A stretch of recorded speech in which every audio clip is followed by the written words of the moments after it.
Hello and welcome to my YouTube channel tech mining. दोस्तों, coal India limited के executive के लिए एक बहुत ही बड़ी अपडेट आई है। फाइनेंशियल ईयर 2024-25 का परफॉर्मेंस रिलेटेड पे यानी कि पीआरपी आज के दिन पेमेंट हो गया है। यानी कि 25 अगस्त 2026 को फाइनेंशियल ईयर 2024-25 का पेमेंट आज के दिन हो चुका है। कितना पीआरपी मिला, किस ग्रेड का किटी फैक्टर कितना है और एक्चुअल पे स्लिप में कितना अमाउंट क्रेडिट हुआ है और कितना इनकम टैक्स डिडक्ट हुआ है, आज हम लोग एक सैलरी स्लिप के जरिए इसे समझेंगे। और वो जो सैलरी स्लिप है वो एक E3 ग्रेड के असिस्टेंट मैनेजर का है। आज के इस वीडियो में हम लोग ऑफिशियल कम्युनिकेशन और एक्चुअल पीआरपी पे स्लिप के थ्रू पूरा डिटेल समझेंगे। तो बिना देरी के वीडियो को शुरू करते हैं। 17 अगस्त 2026 को कोल इंडिया लिमिटेड के द्वारा एक ऑफिस ऑर्डर निकाला गया था कम्युनिकेशन के रिगार्डिंग, जिसमें से ये बताया गया था कि 25 अगस्त 2026 को पीआरपी का पेमेंट कर दिया जाएगा सभी एग्जीक्यूटिव को।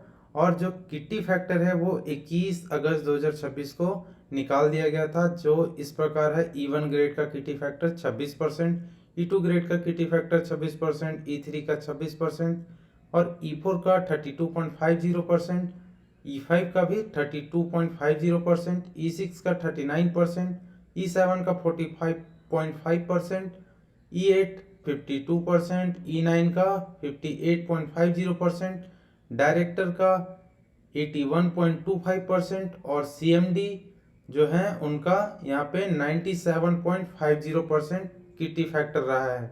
अब हम लोग यहाँ पे देखते हैं एक E3 ग्रेड के असिस्टेंट मैनेजर का सैलरी स्लिप, जो कि पीआरपी का है। असिस्टेंट मैनेजर का सैलरी स्लिप है ये, ठीक है, जो कि ECL में कार्यरत है। और ECL का जो MAU रेटिंग आया था वो था हमारा वेरी गुड।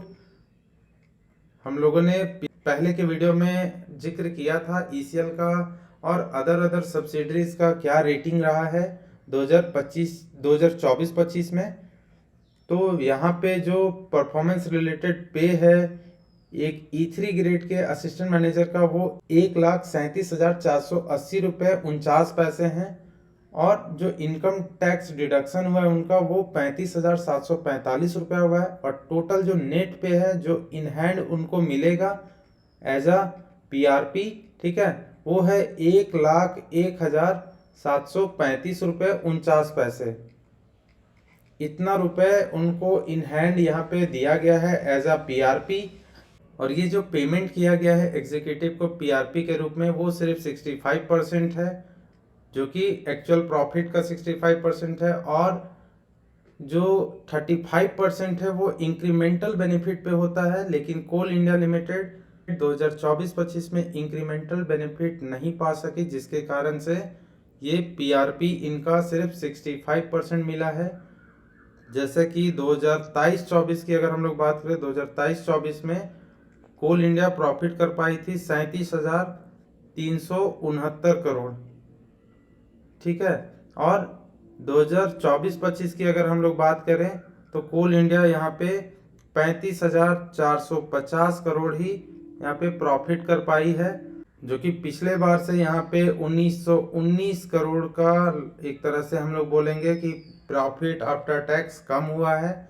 और अगर हम लोग नेक्स्ट ईयर की बात करें 2025-26 की, तो कोल इंडिया लिमिटेड के एग्जीक्यूटिवों के लिए और भी यहाँ पे पीआरपी कम होने वाला है, क्योंकि उनका जो प्रॉफिट रहा है 2025-26 में वो 31,071 करोड़ ही रहा है, जो कि पिछले बार के मुकाबले यहाँ पे 12% कम है।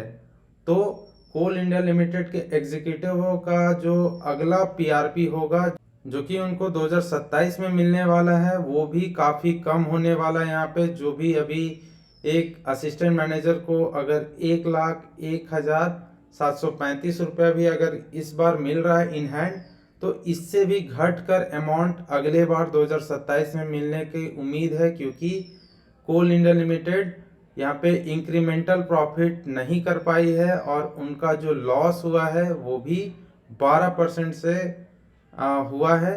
तो नेक्स्ट बार भी कोल इंडिया लिमिटेड के एग्जीक्यूटिवों के लिए पीआरपी कम आने वाला है।